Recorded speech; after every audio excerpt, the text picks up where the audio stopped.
All right, everybody, welcome to Bitten Apple TV. This is Marty Grabstein, the voice of Courage the Cowardly Dog. And I'm over here with Chantel, Ralph, and Leslie, and we're gonna start the show right now.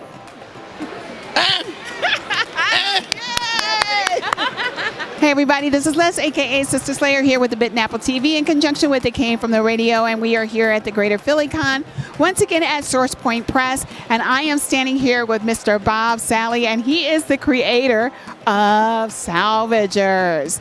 So tell me, hold that up, be proud of that. Look at that, this is great art. Tell me a little bit about this story. Salvagers is blue-collar science fiction. It's Star Wars meets Sanford and Son. So they're not rebels, they're not explorers, they're just co-workers out there trying to clean up a hostile galaxy without getting killed or kill each other, because you know what it's like working with people. Sometimes you don't always get along. At your job. That's what he's really want to say. It's like the deadliest catch in space. And you have like a female captain here that you were telling me about. Female pilot, Tegan Ray. Tegan Ray is like the Steve McQueen of pilots in this galaxy, but she gets busted. She's a gun-running pilot. She gets busted. She goes to prison, and now she is out on parole, and this is part of her work release, is to basically pilot a garbage ship.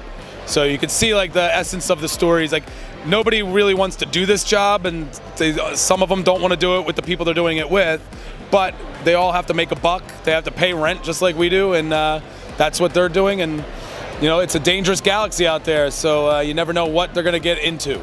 Now, so they don't get paid like some of our, salvage collectors here, like in Jersey or Philly, they get paid a lot of money. These guys don't get paid. This is like the end of the end all jobs. Yeah, so this is how they do get paid, but they don't always make it home from the job, because out there you got pirates, militias, you got pickers, you got all sorts of things. So anything can happen once they're out there in space, and if they don't come home, well, then that's just a collateral damage of the job. What made you come up with this concept? You know what? I actually hit writer's block back in 2000, 2001, and I was at a bar, and they had a TV on, and they'd put like Wizard of Oz or Gone with the Wind, and one night they had Star Wars on, and the sound wouldn't be on, but it would just be playing. And when the Death Star blew up, I just thought to myself, like, what if there was a company out there that commissioned crews to go out there and clean up the junk in space? So you would need to have some like smart people that knew what was worth what, leave some stuff behind and take the valuable stuff.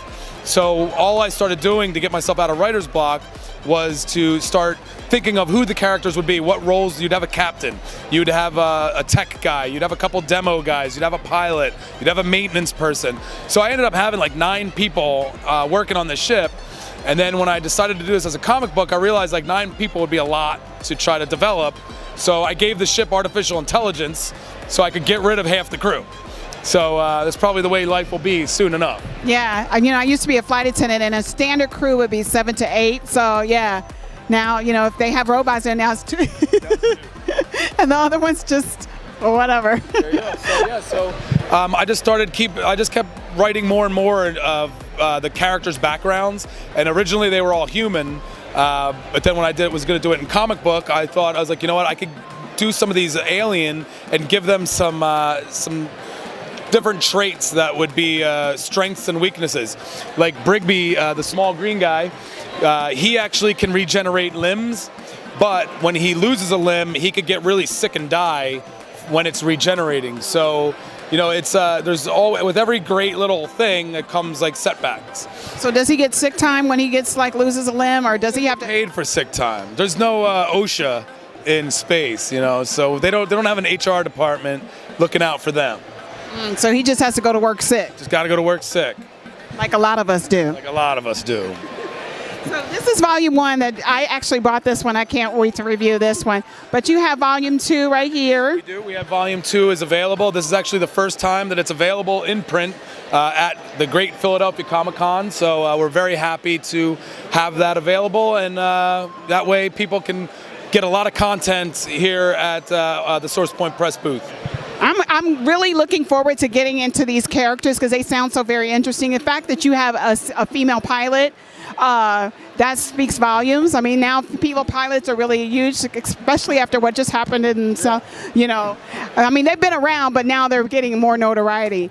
And where can we find you on social media and everything? So you can find me on Twitter at Bob_Sally, Instagram Bob_Sally, and if you look on Facebook and you look up Bob Sally, you'll see my ugly mug with the Boston Red Sox hat, and you can follow me there. And on Source Point Press, the whole family of Source Point Press people are constantly a part of that.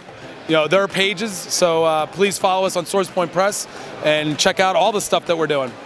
Are you following the team around? Because I know that they're getting ready to do another tour. So where can we find you next? I will be in Philadelphia actually next month at Wizard World Philadelphia, while Source Point Press is in Michigan at Motor City Comic Con.